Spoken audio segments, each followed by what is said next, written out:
Découvrons aujourd'hui la cité épiscopale du Puy-en-Velay.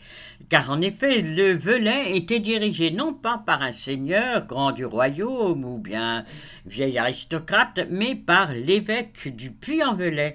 C'est lui qui dirigeait toute la province. Alors, autour de la cathédrale, il y a toutes les installations pour diriger la province, qui était quand même riche à cause de la dentelle, à cause du pèlerinage.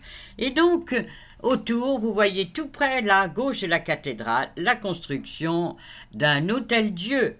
Un hôtel-Dieu, c'était un hôpital, car en fait, on pensait à l'époque qu'il fallait aider les gens malades à aller vers Dieu. Mais en fait, après, on a commencé à les soigner, ça a fait nos hôpitaux. Voilà Notre-Dame de France qui surveille que tout aille bien, qui veille sur le puits.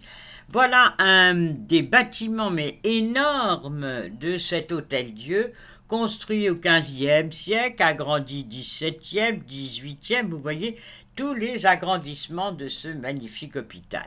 Maintenant, on remonte l'escalier, là la dame le descend, mais nous on va le monter, et voilà la maison d'un presbytère près de la cathédrale, avec son clocher. Nous sommes sur la face sud, et surtout le porche de tort du XIIIe siècle, avec ses magnifiques chapiteaux.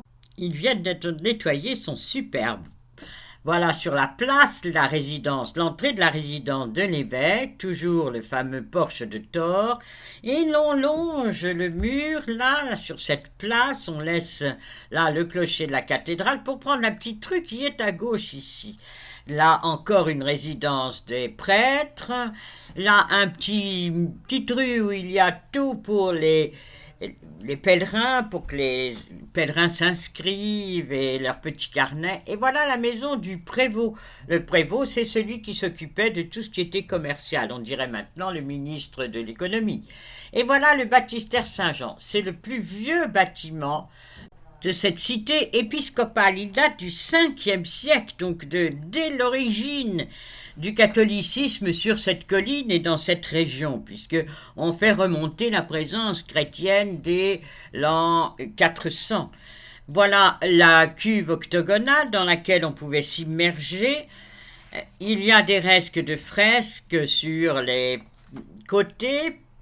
Ce baptistère est tout à fait abandonné maintenant, depuis qu'en 1428, un tremblement de terre a détruit la coupole qui surmontait ce lieu où l'on baptisait, regardez, le chœur, avec quelques petites colonnes toutes jolies, toutes fines, aux chapiteaux sculptés et ce crucifix. Sur les côtés, des fresques sont encore là, du XIe siècle probablement, enfin on ne sait pas trop, elles sont bien effacées. Et voilà, nous sortons maintenant de ce baptistère qui est relié à la cathédrale par un couloir, enfin par un passage, dit le passage Saint-Jean.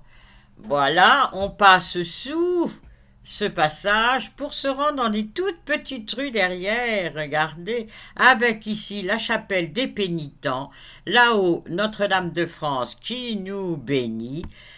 Toujours ces toutes petites rues avec l'écoulement d'eau au milieu, vous voyez, qui serpente sur cette colline. De l'autre côté, la maison, une maison magnifique du XVe siècle des chanoines séculiers, et là l'entrée du cloître.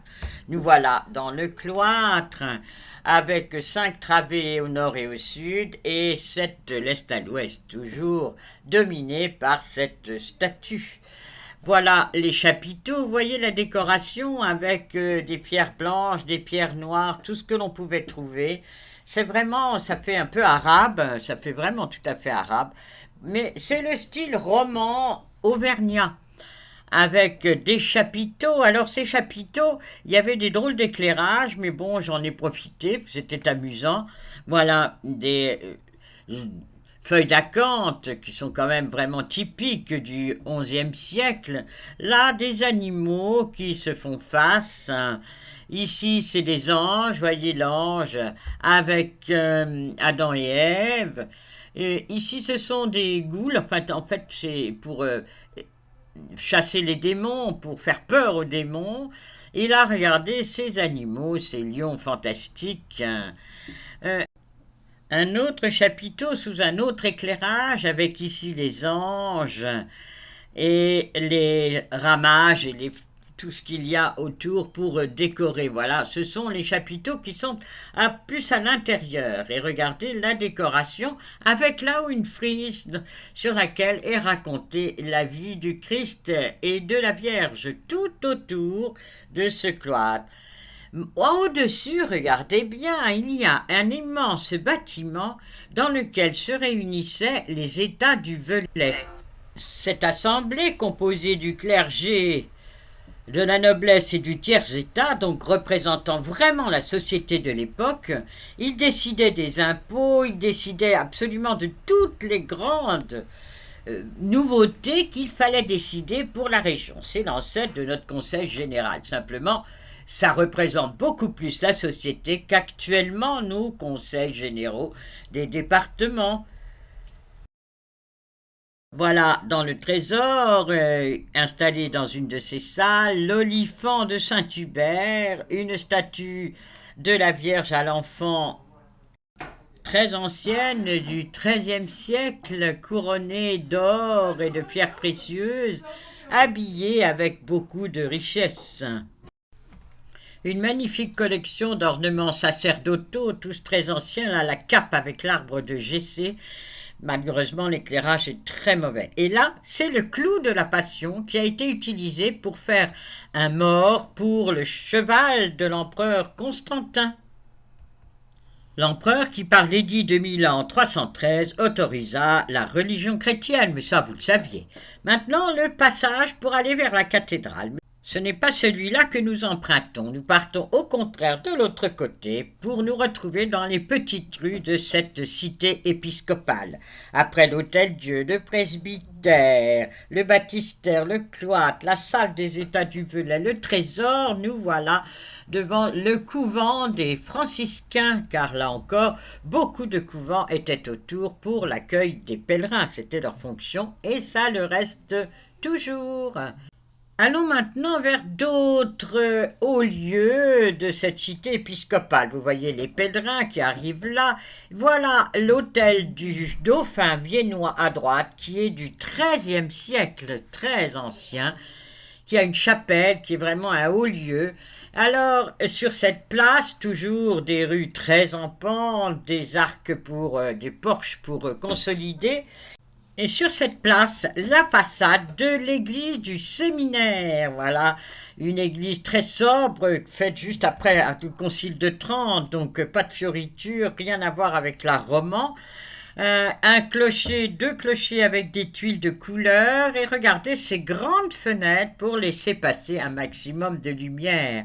Et regardez la vue que l'on a, c'est vraiment sur la colline, et au-dessus du vide.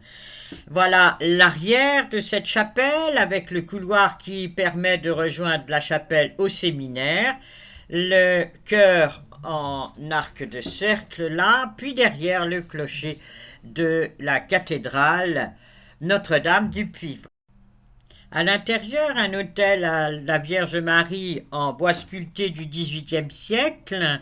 Et voilà le maître-autel. Alors ce jour-là, il y avait une lumière pas possible, alors on voit pas très très bien. Mais enfin, c'est superbe avec ici un autel à Saint-François-Régis qui a évangélisé le Velay au XVIIe siècle, et les reliques. Alors il y a des reliques de Saint-Georges et de Saint-François-Régis.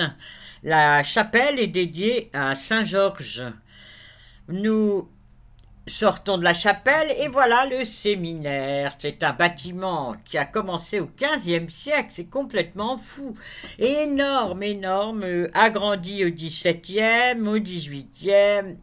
Et voilà ce bâtiment avec la pierre du pays et qui est juste en dessous de la statue de la Vierge. Voilà l'extérieur, vous voyez que c'est absolument gigantesque.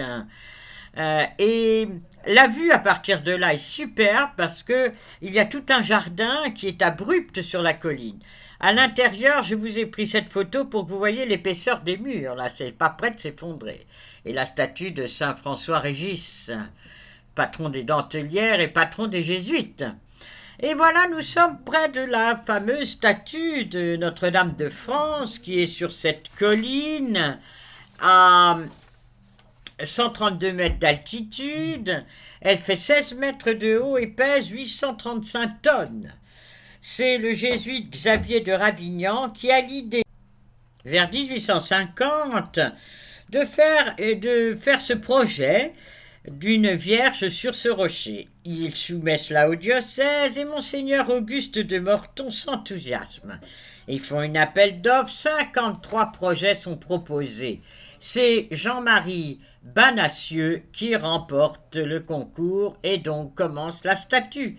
Il y a une souscription, mais en 1854, le chantier est arrêté car il n'y a plus de sous.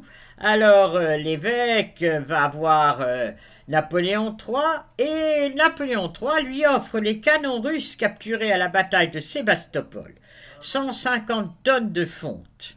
En 1856, cette fonte arrive et la statue est inaugurée le 12 septembre 1860, bénie par Monseigneur de Morton devant 120 000 fidèles. Donc vraiment une dévotion très extraordinaire à Notre-Dame de France qui vous bénit tous de la main.